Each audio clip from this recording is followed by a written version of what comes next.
तर मित्रांनो, आत्ताच बातमी आलेली आहे की मराठा समाजाला राज्य सरकारने शिक्षणामध्ये आणि नोकरीमध्ये 10% रिझर्वेशन दिलेलं आहे. 10% रिझर्वेशन दिलेलं आहे. आणि मग लगेच पोरांना प्रश्न पडायला सुरुवात झाली की सर, जर 10% मराठा रिझर्वेशन जर असेल तर नीटची फॉर्म फिलिंग सुरू आहे, आम्ही काय करू? नीट फॉर्म चालू आहेत, आम्ही काय करू? किंवा काहींना प्रश्न पडला असेल, अरे यार सर, आम्ही तर फॉर्म भरून टाकला, आता आम्ही काय करू? तर मित्रांनो, नीट लक्ष द्या आणि समजून घ्या.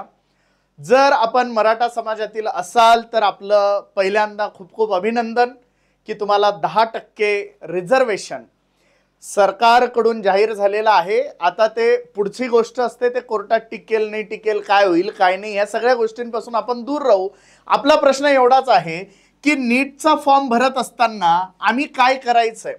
तर सगळ्यात पहिली गोष्ट समजून घ्या मित्रांनो की मराठा रिझर्वेशन किंवा त्याच्या संदर्भाने असं काही वेगळी कॅटेगरी आपल्या नीटच्या ॲप्लिकेशनमध्ये नाही आहे. कारण आपण नीटचे फॉर्म जे भरत आहोत ते सेंट्रल आहेत, ते केंद्रातील आहेत. त्याच्यामुळे तिथे तुम्हाला वेगळा काही फॉर्म भरावा लागण्याची गरज नाही. तर जे जे लोक मराठा समाजातील आहे, जे विद्यार्थी मराठा समाजातील आहे, त्यांच्यासाठी सगळ्यात इम्पॉर्टंट गोष्ट, त्यांनी EWS मधून फॉर्म भरायचा आहे.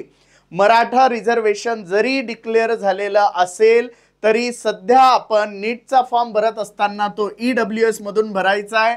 आणि जेव्हा केव्हा हे आरक्षण लागू होईल किंवा नाही होईल ते नंतरचा विषय, पण जेव्हा आपली नीटची एक्झाम होईल आणि प्रवेश प्रक्रिया सुरू होईल, ॲडमिशन सुरू होतील, त्यावेळेला जर हे रिझर्वेशन जर असेल तर त्यावेळेला आपण ॲडमिशनच्या वेळेला आपली कॅटेगरी आणि कास्ट सिलेक्ट करू शकतो. महाराष्ट्रातले ॲडमिशन प्रोसेस फॉलो करत असताना आपण याचा बेनिफिट घेऊ शकतो. त्यामुळे आत्ता आपल्याला सगळ्यांना EWS मधून फॉर्म भरायचा आहे. बिलकुल कुठल्याही गोष्टीने पॅनिक व्हायचं नाही आहे, घाबरायचं नाही आहे आणि काही वेगळं होणार नाही आहे. जर आपण मराठा समाजातील आहात तर EWS मधून बिंदास्त फॉर्म भरा आणि फॉर्म भरल्यानंतर जेव्हा केव्हा ॲडमिशनची प्रोसेस सुरू होईल त्यावेळच्या परिस्थितीनुसार आपल्याला हे सगळे चेंजेस करायला सरकार अलो करेल. तर मित्रांनो, हा व्हिडिओ आपल्या जास्तीत जास्त कन्फ्यूज असणाऱ्या मित्रांपर्यंत पोहोचवा, जेणेकरून या गोष्टीमुळे ते डिस्टर्ब होणार नाही किंवा परीक्षेच्या काळातील महत्त्वाचा वेळ ते वाया घालणार नाही. धन्यवाद.